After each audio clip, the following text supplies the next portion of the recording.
বাসুদেবায় হরয়ে পরমাত্মনে প্রণত ক্লেশনাশায় গোবিন্দায় নমো নমঃ। Hello friends, welcome to my channel বৈদিক প্ল্যানেট। আশা করি আপনারা সবাই ভালো আছেন, সুস্থ আছেন, শান্তিতে আছেন এবং যে যার নিজের জীবন আনন্দে অতিবাহিত করছেন। বন্ধুরা, আজ আমরা গীতার পঞ্চদশ অধ্যায়ের প্রথম পর্ব সংক্ষেপে আলোচনা করব। আপনারা যারা আগের ভিডিওগুলি দেখেননি তাদের পেজে সার্চ করে ভিডিওগুলি দেখে নেওয়ার অনুরোধ করছি। তো আসুন মূল আলোচনায় প্রবেশ করা যাক। শ্রী ভগবান বললেন, ঊর্ধ্বে মূলযুক্ত এবং নিম্নে শাখা বিশিষ্ট যে জগৎরূপ অশ্বত্থ বৃক্ষকে অব্যয় বলা হয় এবং বেদ যার পত্রসমূহ, সেই জগৎ বৃক্ষকে যিনি জানেন তিনিই বেদবিদ। অর্থাৎ পরিবর্তনশীল হওয়া সত্ত্বেও জগৎকে অব্যয় বলার অর্থ হলো যে জগতে নিরন্তর পরিবর্তন হলেও কিছু ব্যয় হয় না, অর্থাৎ জগতের অন্ত হয় না। যেমন সমুদ্রে বহু তরঙ্গ উঠতে দেখা যায়, জোয়ার ভাটা হয়, কিন্তু জল একই প্রকার থাকে, কমে বা বাড়ে না। তেমনি নিরন্তর পরিবর্তনশীল দেখালেও জগৎ সংসার অব্যয়ই থাকে। পরিবর্তনশীল জগৎও পরমাত্মার শক্তি, অপরা প্রকৃতির কার্য হওয়ায় পরমাত্মারই স্বরূপ। পরিবর্তনরূপ অপরা প্রকৃতিও পরমাত্মার স্বরূপ। এই জগৎ সংসার সেই পরমাত্মারই তরঙ্গ। যেমন ওপরে তরঙ্গ দেখলেও সমুদ্রের মধ্যে কোনো তরঙ্গ থাকে না, ভেতরে সমুদ্র শান্ত থাকে, তেমনি জগৎ সংসার পরিবর্তনশীল রূপে প্রতিভাত হলেও অন্তরে এক শান্ত পরমাত্মা তত্ত্ব বিরাজ করে। তাৎপর্য হলো যে জগৎ রূপে অব্যয় নয়, ভগবত রূপে অব্যয়। এই জগৎ বৃক্ষকে গুণাদির সাহায্যে বৃদ্ধিপ্রাপ্ত ও বিষয়রূপ পল্লব বিশিষ্ট শাখাগুলি নিচে, মধ্যভাগে ও ঊর্ধ্বে সর্বত্র বিস্তৃত। মনুষ্যলোকে কর্মানুসারে বন্ধনকারী মূল নিম্নে ও ঊর্ধ্বভাগে সর্বলোকে পরিব্যাপ্ত হয়ে চলেছে। তাৎপর্য হল পরমাত্মা যিনি জগতের রচয়িতা এবং তার মূল আধার। এবং এখানে মূলানি পদার্থটির তাৎপর্য হল তাদাত্ম্য, মমতা এবং কামরূপ মূল, যা জগতে মানুষকে আবদ্ধ করে। সাধকদের এই মূল ছেদন করে ঊর্ধ্বমূল পরমাত্মার আশ্রয় গ্রহণ করা উচিত। এই সংসার বৃক্ষের যেমন রূপ দেখা যায়, বিচার করলে তেমন উপলব্ধ হয় না, কারণ এর আদি অন্ত বা স্থিতি কিছুই নেই। তাই এই সুদৃঢ় মূল জগৎ সংসার রূপ অশ্বত্থ বৃক্ষকে দৃঢ় অনাসক্তি রূপ স্রস্তের দ্বারা ছেদন করে। অর্থাৎ ভগবান আদিতেও আছেন, অন্তেও আছেন এবং মধ্যেও আছেন, কিন্তু জগৎ সংসার আদিতেও নেই, অন্তেও নেই এবং মধ্যেও নেই, অর্থাৎ জগৎ সংসারের কোনো অস্তিত্বই নেই। সুতরাং এক ভগবান ব্যতীত আর কিছুই নেই। রাগের কারণেই জগৎ সংসার পরিলক্ষিত হয়। যে বস্তুতে রাগ হয় সেই বস্তুর পৃথক অস্তিত্ব গুরুত্ব পরিলক্ষিত হয়। যদি রাগ না থাকে তবে চক্ষু দ্বারা জগতের অস্তিত্ব দেখা গেলেও তার গুরুত্ব থাকে না। জগতের রাগকে সর্বতোভাবে দূর করা, অর্থাৎ নিজ অন্তরে একমাত্র পরমাত্মা ব্যতীত অন্য কারো সঙ্গে সম্পর্ক না মানা, জগতের কোনো বস্তুকে নিজের এবং নিজের জন্য বলে মনে না করা, জগতের অস্তিত্ব প্রকৃতপক্ষে বন্ধনকারক নয়, তার সঙ্গে রাগপূর্বক মেনে নেওয়া সম্পর্কই বন্ধনকারক হয়। সত্তা বাধক নয়, বাধক হলো তাকে গুরুত্ব দেওয়া। আমরা যাকেই গুরুত্ব দিই সেটি বন্ধনকারক হয়ে ওঠে। গুরুত্ব আমাদেরই দেয়া, তাদের মধ্যে নেই। জগৎ সংসার থেকে সম্বন্ধ বিচ্ছেদ করলে সংসার রূপ অভাব হয় এবং তা ভগবত রূপে প্রতীত হয়। তারপর এই পরমপদ পরমাত্মা, যাকে প্রাপ্ত হলে মানুষ আর ইহজগতে ফিরে আসে না এবং যার হতে অনাদিকাল থেকে এই সৃষ্টি বিস্তার লাভ করেছে, আমি সেই আদি পুরুষ পরমাত্মার শরণ গ্রহণ করি, এই বলে তার অন্বেষণ করতে হয়। অর্থাৎ জগৎ নিত্য নিবৃত্ত, তাই তার ত্যাগ হয়, এবং পরমাত্মা নিত্য প্রাপ্ত, তাই তার অনুসন্ধান করা হয়। নির্মাণ এবং অনুসন্ধান উভয়ের মধ্যে অনেক পার্থক্য। নির্মাণ তারই করা যায় যা আগে ছিল না, এবং অনুসন্ধান তারই হয় যা আগে থেকেই বিদ্যমান। পরমাত্মা নিত্য প্রাপ্ত এবং স্বতঃসিদ্ধ, তাই তার অনুসন্ধান করা হয়, নির্মাণ নয়। সাধক যখন পরমাত্মার সত্তা স্বীকার করেন তখন তাকে অনুসন্ধান করা হয়।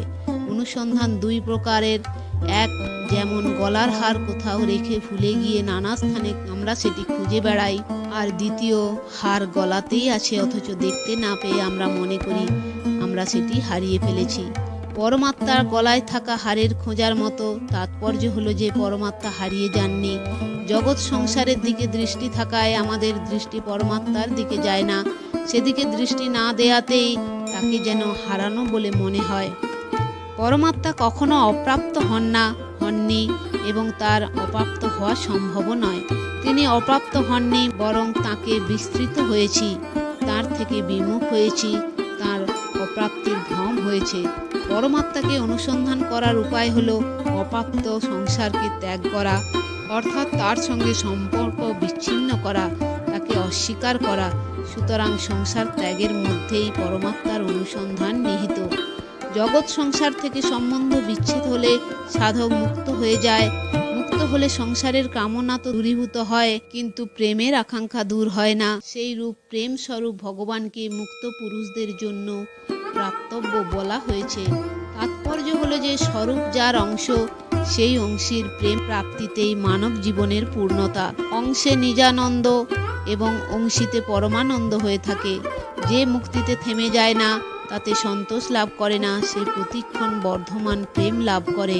যারা অভিমান ও মোহবর্জিত হয়েছেন, যারা সাংসারিক আসক্তিজনিত দোষগুলি জয় করেছেন, যারা নিত্য পরমাত্ম তত্ত্বে প্রতিষ্ঠিত, যারা সমস্ত কামনা রহিত হয়েছেন, যারা সুখ দুঃখ রূপ দ্বন্দ্ব হতে মুক্ত, এরূপ মোহরহিত সাধক ভক্তগণ সেই অবিনাশী পরমপদ পরমাত্মাকে প্রাপ্ত হন। অর্থাৎ উচ্চ স্থিতির যে সকল সাধক ভক্ত মান মোহ মমতা ইত্যাদি দোষরহিত হয়ে যান, তারা সেই অবিনাশী পরমপদ অবশ্যই প্রাপ্ত হন, যা প্রাপ্তি হলে আর এই বিনাশশীল পৃথিবীতে ফিরে আসতে হয় না। সেই পরমপদকে সূর্য চন্দ্র বা অগ্নি প্রকাশিত করতে পারে না, এবং যাকে প্রাপ্ত হলে জীব আর সংসারে ফিরে আসে না, সেইটিই আমার পরম ধাম। অর্থাৎ ভগবান বলেছেন যে এই অবিনাশী পদ আমারই ধাম, যা আমা হতে অভিন্ন, এবং জীবও আমার সনাতন অংশ হওয়ার দরুন আমা হতে অভিন্ন। সুতরাং ভগবানের ধামই আমাদের ধাম। সেই জন্য সেই ধামের প্রাপ্তি হলে আর জগতে ফিরে আসতে হয় না। আমরা যতক্ষণ সেই ধামে না পৌঁছব, ততক্ষণ আমরা প্রতীকের ন্যায় নানা জন্ম এবং নানা লোকে ঘুরে বেড়াতে থাকব, কোথাও স্থির হতে পারবো না। যদি আমরা অতি উচ্চে ব্রহ্ম লোকেও যাই, তবে সেখান থেকেও ফিরে আসতে হবে, কারণ সেই সম্পূর্ণ জগৎ সংসার পরদেশ, স্বদেশ নয়। এটি হলো পরের ঘর, নিজের ঘর নয়। বিভিন্ন জন্ম ও লোকে আমাদের ঘোরা তখনই বন্ধ হবে, যখন আমরা আমাদের প্রকৃত গৃহে পৌঁছাবো। পরম পদকে কোনো আদি ভৌতিক প্রকাশিত করতে পারে না, এবং কোনো আদি দৈবিক প্রকাশও প্রকাশিত করতে পারে না, কারণ তা স্বয়ং প্রকাশ। এতে প্রকাশ্য প্রকাশকের পার্থক্য নেই। এই জগতে আমরাই সনাতন অংশ জীবরূপে অবস্থিত, কিন্তু সে প্রকৃতিতে অবস্থিত মন ও পঞ্চ ইন্দ্রিয়কে আকর্ষিত করে। প্রকৃতির কার্য স্থূল সূক্ষ্ম এবং কারণ শরীরের সঙ্গে নিজের সম্পর্ক মেনে নেয়াই সকল অনর্থের মূল। জীব শরীরকে নিজের দিকে আকর্ষণ করে, অর্থাৎ তাকে আপন বলে মনে করে, কিন্তু বাস্তবে যা আপন সেই পরমাত্মাকে আপন মনে করে না। জীবের এটিই আসল ভুল। বায়ু যেমন গন্ধের স্থান থেকে গন্ধ গ্রহণ করে নিয়ে যায়, তেমনি শরীরের অধিপত্য জীবাত্মাও একটি দেহ পরিত্যাগ করার কালে মন সহ ইন্দ্রিয়াদিকে সঙ্গে নিয়ে অন্য দেহকে আশ্রয় করে। প্রকৃতপক্ষে শুদ্ধ চেতনের কোনো শরীরকে প্রাপ্ত করা ও তাকে পরিত্যাগ করে অন্য কোনো শরীরে যাওয়া সম্ভবই নয়, কারণ আত্মা অচল এবং সমরূপে সর্বত্র পরিব্যাপ্ত। শরীরকে গ্রহণ ও ত্যাগ পরিচ্ছিন্নতার দ্বারাই হওয়া সম্ভব, কিন্তু আত্মা কখনো কোনো দেশ কালে পরিচ্ছিন্ন হতে পারে না। কিন্তু এই আত্মা যখন প্রকৃতির কার্য শরীরের সঙ্গে তাদাত্ম্য করে, অর্থাৎ শরীরকে আমি এবং আমার বলে মেনে নেয়, তখন সূক্ষ্ম শরীরের আসা যাওয়াকে তার আসা যাওয়া বলা হয়। বায়ুর দৃষ্টান্ত দেওয়ার তাৎপর্য হলো যে জীব বায়ুর ন্যায় নির্লিপ্ত থাকে, শরীরের সঙ্গে লিপ্ত থাকলেও বাস্তবে এর নির্লিপ্ততা একইভাবে থাকে। এই জীবাত্মা মনকে আশ্রয় করে কর্ণ, চক্ষু, ত্বক, জিহ্বা ও নাসিকা এই পঞ্চেন্দ্রিয়ের সাহায্যে বিষয় ভোগ করে থাকে, অর্থাৎ একজন ব্যবসায়ী যেমন কোনো কারণে এক স্থান থেকে দোকান তুলে অন্য স্থানে নিয়ে যায়, তেমনি জীবাত্মা একটি শরীর ছেড়ে অন্য শরীরে যায় এবং যেমন আগের শরীরে রাগপূর্বক বিষয়াদি সেবন করছিল, তেমনি অন্য শরীরে গিয়েও বিষয়াদি সেবন করে থাকে। এইভাবে বিষয়াদিতে আসক্তি থাকায় জীবাত্মা বারংবার উচ্চ নিচ যোনিতে জন্মগ্রহণ করে থাকে। কারণ বিষয়াদি সেবন স্বয়ংয়ের গৌণতা এবং শরীর সংসারের প্রাধান্য হয়, তাই স্বয়ংও জগৎ রূপ হয়ে যায়। শরীর পরিত্যাগের সময় অথবা অন্য শরীরে অবস্থান করার কালে বা গুণ সংযুক্ত হয়ে বিষয়াদি ভোগ করার কালে অজ্ঞ ব্যক্তিগণ এই জীবাত্মার স্বরূপ জানতে পারে না। জ্ঞান রূপ নেত্রের সাহায্যে জ্ঞানীগণই তা জানতে পারে।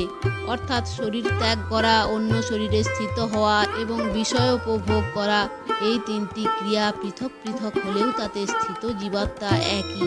এটি প্রত্যক্ষ হলেও অজ্ঞ মানুষেরা তা জানে না, অর্থাৎ নিজেদের অনুভবকে গুরুত্ব দেয় না, কারণ ত্রিগুণে মোহিত হওয়ায় তারা মোহগ্রস্ত হয়ে থাকে। এখানে ভগবান 5টি ক্রিয়ার কথা বলেছেন: দেখা, শোনা, স্পর্শ করা, স্বাদ গ্রহণ করা ও গন্ধ শোকা, এবং 3টি ক্রিয়ার কথা বলেছেন: শরীর ত্যাগ করা, অন্য শরীরে আশ্রয় নেওয়া এবং বিষয় উপভোগ করা। এই 8টির মধ্যে কোনো ক্রিয়াই নিরন্তর থাকে না, কিন্তু স্বয়ং নিরন্তর থাকে।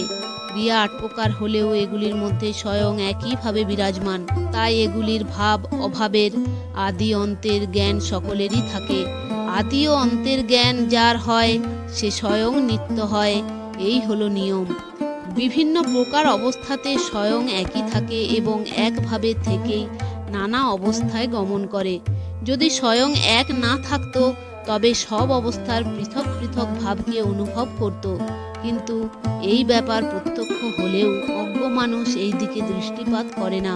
শুধু জ্ঞানরূপ নেত্র সম্পন্ন যোগী ব্যক্তিরাই তা অনুভব করে থাকেন।